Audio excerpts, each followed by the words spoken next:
স্টেজে গেলে ওটা করতে হয় না, মানে অটোমেটিক্যালি যখন লোকজনের এনার্জিটা আসে, আমার ব্যান্ডমেটসদের দেখি যে ওরা খুব এন্থু নিয়ে বাজাচ্ছে, এবং যখন আমাদের ইন্ট্রোডাকশন মিউজিকটা শুরু হয়, যখন ইভিটা শুরু হয়, ওই যে একটা আবহাওয়া তৈরি হয় না, পুরো জিনিসটা মিলিয়ে হয় বিষয়টা।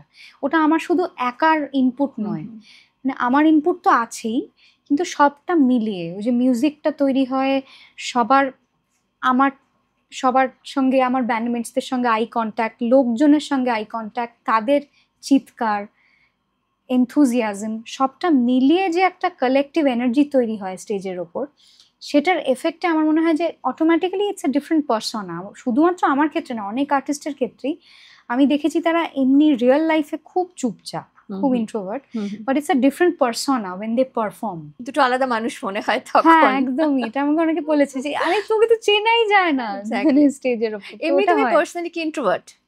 একদম ভীষণ। খুব choosy? I am devastatingly shy and introvert. Choosy, হ্যাঁ চুজি আমার মানে নিজস্ব বন্ধু বান্ধব এবং ফ্যামিলি সার্কেলের মধ্যেও ওটা ভীষণ ছোট রাখতে আমি পছন্দ করি, তো ওই ব্যাপারটা একটু চুজি আর কি। মিশি সবার সঙ্গেই, বাট ওই পার্সোনাল লাইফের ওই গণ্ডিটা একটু ছোট রাখতেই পছন্দ করি।